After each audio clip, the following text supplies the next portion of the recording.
everyone want to close the lights? Is that a game? He's a piss of this kid, isn't a game. Closing the lights means It we means, do you want to admit that you lost and pack it in? Me? No. the best I can. How much is he into us for?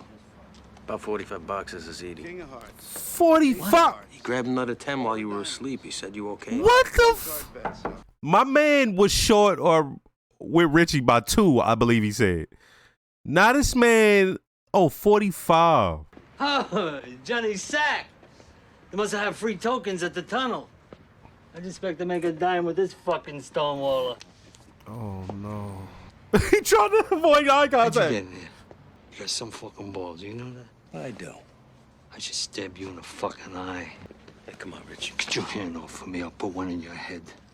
Woo. Don't fucking threaten me, Richie. Don't threaten you. I got a hot arm for you already. Give me a reason. Make me fucking embarrassed. You cannot Outside now, I want to do that in his game. That's it. Cash me out. Oh, come on, Frank. Oh. Doc. Give my regards to your uncle. Well, let me get you a little breakfast. Come on. Nah, not really. You know, Tony, I'm getting sick of this holier-than-thou act. And I'm not the only one. Oh, really? Well, if anybody wants to make a move. Right, bang out there. Tony, don't get so fucking dramatic. All I'm saying is sometimes you act like you're in a different business. Now send that little prick out so I can talk to him. No. He's got money to play here. Let him pay me my money. Send him out. You go home, Richie.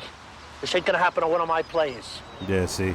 I like what they did using Tony's like childhood friend as a way to make the beef with Richie go even further.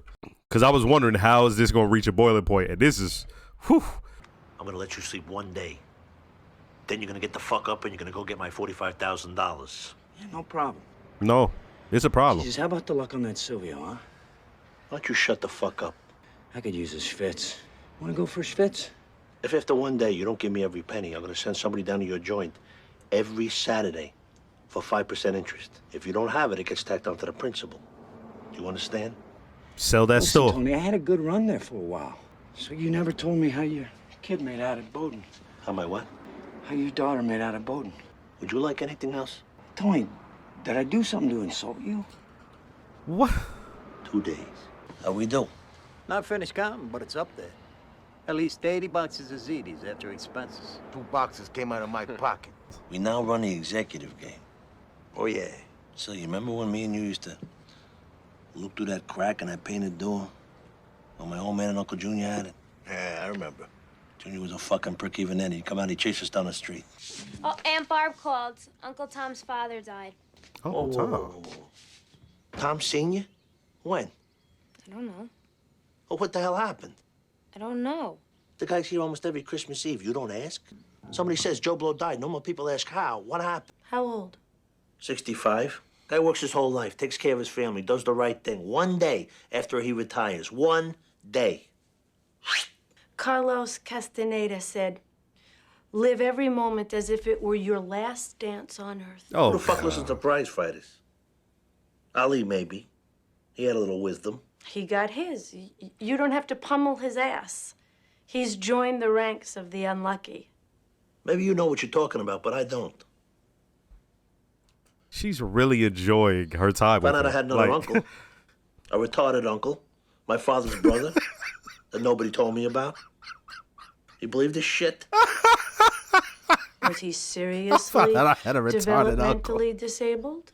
Serious? No, he had everybody in stitches back then. Now that you found out that you have a retarded family member, do you feel better about coming here? Is it permissible now? Is it enough of a sad tragedy that you can join the rest of the douchebags? Vafangula. We knew we were bound to see them at some function. Fucking Betty Davis back there. Come on, get up. We're Everybody leaving. he hates is all together. God, I will fucking kill you. We paid our respects, now we're leaving. I'm sorry about blowing up in your game. What am I supposed to do with you? What? Back off and respect the title, you fucking jerk off. It's your ball. You make the rules. No, I don't make them. They've always been there. Mm-hmm. Davis Scatino doesn't pay you a fucking penny until I get mine first. Oh. That's the tax you get for raising your hands in my Okay. game. I don't do something, how's it gonna look? I'm just saying, I don't think you should take any shit from him. I heard you the first time. Let's drop the subject. She gotta cut that shit out. She just like her fucking mother. You're his responsibility. He didn't do you any favor. My father was in Tony's position. He gave Romeo Martin $50,000 when he got out of jail. Today, that's $500,000. 50,000. Hey, yo, fuck his sister, man. Mailmen make more than that. I don't give a fuck the beef she has with her brother. She knows how dangerous this could get by tampering with that shit. So what's this fucking doctor's appointment you had all of a sudden when my friend comes to see you, huh? I'm gonna make it all work out somehow, I swear. What do you got for me? Tapped. You tapped? Stand up. Why? Because I just said so. Get up. Get up or I'm gonna rip your fucking head off. Get up. He thought it was a game this entire time. I'm sorry, Tony. I wouldn't do anything to insult you. Our kids go to the same school together. Tony, I'm sorry. I'm sorry. I'm just having some bad luck. Just got worse. My luck's gonna change. What? I want something tomorrow. You understand me? I'm in a jam, Artie, a bad one.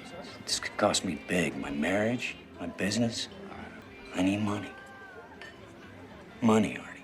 I swear on my kid, I'll get it back to you before you even miss it. How much money we talking? Not much, just enough to give me some breathing room until I get the rest together. Fuck is 20,000. 20,000. You're not gonna believe this. I gotta put a new roof on this place. Shout out to him. Did you consider Chapter 11? I don't think Tony Soprano's gonna buy that. Oh, geez, Davey. Jesus Christ. Dave. Oh, this is bullshit. Eric, get back in the house. warned you. No off-roading. I gave you enough chances. Dave, this is not the place. Dad, What a didn't do scumbag. anything. There's mud all over the doors. I warn you and warn you, Eric. I didn't I do warned anything. you. What a I didn't do scumfuck. anything, Mom. Oh. You like it? Holy shit. Eric's Jeep. Exactly. Oh my God. His dad sold it to you? Yeah, you know, something like that. What do you mean something like that? Something like that. Don't take it, but I'll eat it before I give it back. What am I, a sucker? What does Eric have to do with his asshole father? He didn't do anything to you. The guy owed me money, and he did the right thing, and he offered that car up as partial payment. I'm gonna take that car, I'm gonna sell it to Pussy, and then I'm gonna buy clothes and food and shoes and CD players and all the rest of the shit. Tell her how it I've been buying is. since the Let's day you go, were Tony. born. Turn up. Everything this family has comes from the work I do. Exactly. All right, Tony, that's enough. That's enough. Carmela, you sit there with all that A grown ice man made a on, wager. looking He icy. lost. He made another one. He lost again. Exactly. End of story. So take that high moral ground and go sleep in a fucking bus station if you want. Fuck out of here. Look at this room. What you think I paid for it with?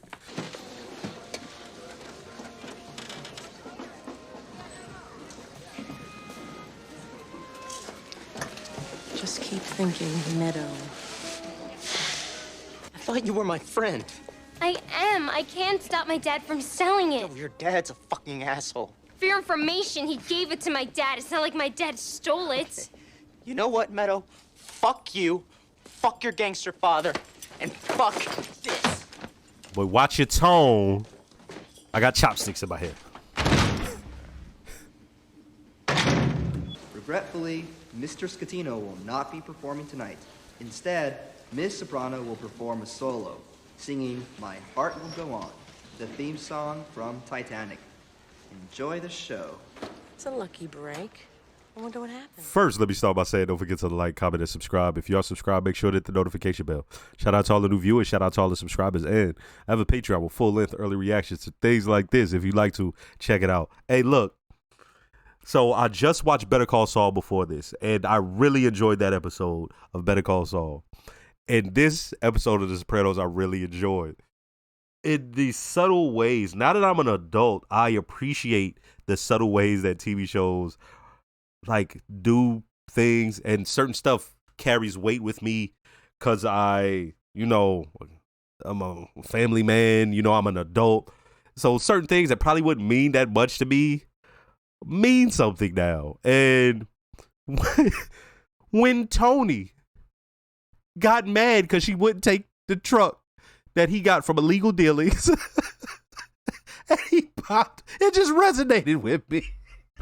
He just started going in, like tell her I'ma sell it to pussy, and then I'ma buy shit with it, like, cause that's how things are paid for in this house. And I'm like, yo, that's a fact. And I understand, but why Meadow feels the way she feels, I do. I just found that to be comical because they're having. Let's say we couldn't hear what they were saying. We didn't know what they were saying. We never heard of the show, anything. Somebody just showed you this scene. And they said, fill in what you think took place. You'd be like, oh, she wanted to go out on a date or something that he wouldn't let her. Or she has a boyfriend he doesn't like. Or she wants to go out with her friends. You would think it's something like that. But the fact that the conversation was because she had a car that clearly she has ridden in and knew was her friends. And the thing about it is she knows, right? Like she old enough. It's past that point of when we first meet her, even where it's like, oh, she knows what's going on, but it's separate from her. But now she's so grown, things are pieced together where she like, oh, motherfucker owed you, huh? She just takes off. What's understood ain't got to be said. She understood exactly why he had the truck, right? The SUV. And that was just funny. And so you can understand why. You can understand why her friend, was it Eddie? I can't remember his name. Who cares? He's probably never going to be in another episode. You can understand why he's upset. Because he's a kid. He said, fuck you and fuck your gangster father. Holy shit. That was fucking comical. And also, the chopsticks in the hair, hilarious. That time, hilarious. Like even the moment where old girl got into Wesley and then she said that little thing about yo, I'm blacking it about, hilarious to me. She hating on affirmative action. Shout out to affirmative action. Oh, making white folks angry. Anyway. I don't know why this episode was just funny as fuck to me. And then the funniest parts. Okay, first I want to get into the seriousness of this. To see the logistics of something as simple but as like well known as the card games that gangsters throw. We've seen it in films, right? Like Chris, the famous scene that he's in Goodfellas is like, you know, they're gambling and shit. But then like we hear about it, and then like even in the show like The Wire with fucking Omar hits a spot, right? You know what I mean? Like, so this is a known thing. Big time gangsters and well off people who got money, they do shit like that, right? I'd say it's second only to Numbers in the type of like gambling hustle that we know about the mob, right? Like over here, it's Numbers, the card games. You know what I mean? And then of course the sports betting, right? Right. So I'd probably say sports betting is above that too, but that's about the third is the card games. And to see the logistics of it though, right? Because it's something they're taking very serious, and it's the executive one. His father and his uncle had something to do with propping this up. So it means something, right? And it's not just that it means something then or meant something then. It meant something then because of to Junior and to his pops. But it also meant something to him when he was a kid. He talked about being a kid and seeing it and like, yo, think about how they were getting everything ready now. That's how they were doing it back then. So to the kids, him and Silvio, they're looking like, yo, this is amazing, right? They're trying to look and see. And then, so now they have their chance. And Tony's thinking like, can you believe it? We got the fucking executive game. So that's dope. It means something. I'm sure there's other things where they can make a lot of money also, but that holds a lot of weight. It's clout to that. And to see him go and talk to his Uncle Junior, and Junior is talking about it. First off, I like that in this, they're showing so much of the existence of like adulthood. For him to be an adult and just keep finding out more and more things. And then also bringing it back to when he was a child, right? It's one of the things. He's like, oh, wait, when she said feeble-minded brother, I thought she was talking about you. And then you see Junior just look, the big-ass glasses. So it's this dope thing where he's finding out about himself in therapy, and we're going to get to that. But then also he keeps finding more about himself through his family. And so what was the thing before this? Oh, man, that he had found out. Oh, I can't recall. Fuck. I think it was in the last episode or the episode before that. But it was something about his pops. But anyway, in this one, he finds out, he had another uncle. But the uncle was mentally challenged. And back then, you know how that works. They were new to the country. It would have been very hard for people whose English wasn't their first language. And not just not their first language. They barely knew how to speak it. And they would need help. You know what I mean? And it would have been real difficult, especially as they talked about in here, Junior spoke about with Tony. They didn't handle mental issues and shit like that. They didn't handle it that way back then, right? So when he finds out about that's what it was. His father, and it wasn't Junior who brought it up. It was the Jewish gentleman. So when we first meet Tony, like the first episode, we see him passing out. We see him hyperventilating. And it turns out it's something his father had. He never knew about this. So when it's brought to him, it's like, oh, wow. It's helping him learn more about himself. It's the same thing, finding out about an uncle who also had, who had mental issues that he was born with. So something different, completely away from that. But it's this thing of, damn, they hid that from me. And his uncle is like, still wasn't going to tell him about it unless he was pressed. And so he's finding out all of this while at the same time speaking to his therapist, Dr. Melfi. And Dr. Melfi, she's enjoying the sessions with Tony.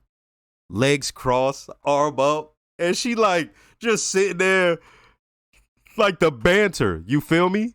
And even at that last final part of when they're together, and she says, so now do you feel like you're one of those douchebags who needs my help now, right? You feel me? And she seems to get a kick out of him.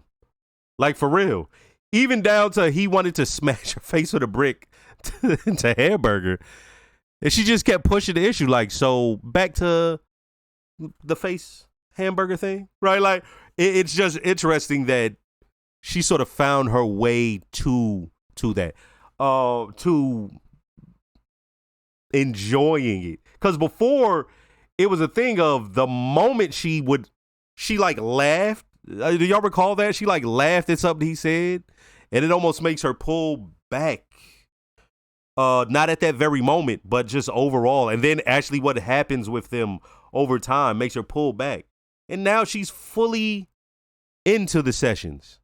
Which is interesting because the whole thing about therapy is usually they're not supposed to show any sort of. And the thing about it is, I think Tony doesn't even recognize it. He can't even see it.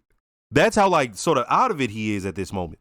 So, but yeah, that is dope. Seeing the logistics of them trying to set up and get ready the card game and how important that is. Then we also have Richie. I was wondering, how is this going to get pushed forward? Okay.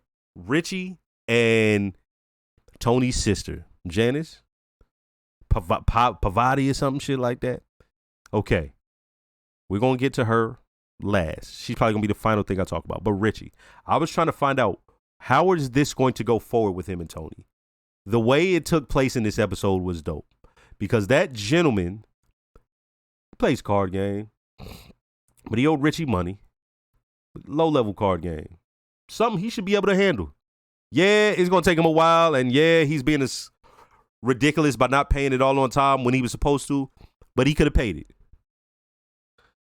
And so he goes to Tony, finds Tony, not even realizing what type of card game he's going into, and Tony warns him. But Tony's a friend. And Tony should take some blame for this, because he should have just been like, fucking get away from me. You're not fucking doing it. We've seen him be hard on people about that. but he lets him just come in. Man wakes up and he's like, how much? 45. He's like, what? He said, yeah, he borrowed 10 more. Why you out? Crazy. Fucking insane, actually. But Richie comes in there. He's right to be livid. But there's a time and a place, and he spooked the customer. You know how much groundwork it takes to get people like that? What was it? Frank Sinatra Jr.? Doctors? You know what I mean? All sorts of shit. You feel me? And Tony is sitting there like, look, you can't fucking come in here and do no shit like that. I run this. Now, the thing where Richie is ridiculous is he keeps pushing this point of, oh, you think you big shit. And it's like, yeah, I run this shit. Why you keep trying to push that issue? Just say you fucking jealous of me having a spot.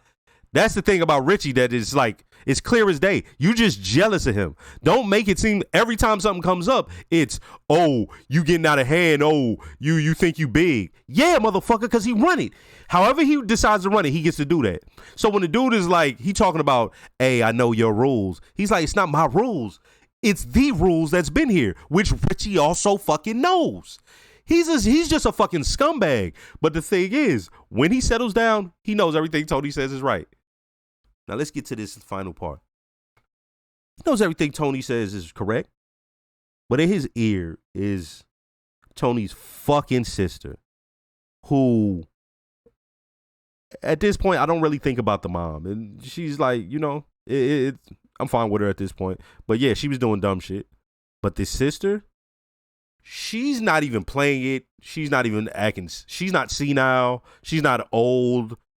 She's not. She's just a piece of shit.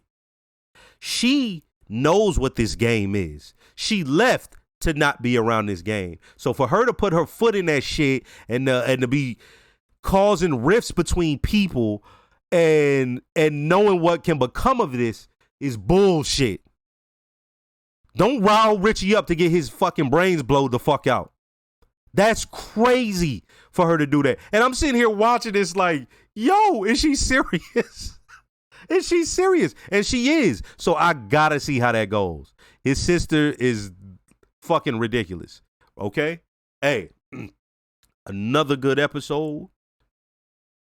Next episode. Hey, Meadow, I understand how you feel, but he's paying for all of this. Yeah, nice bedroom, huh? Yeah. He's paying for that. All right. Next episode.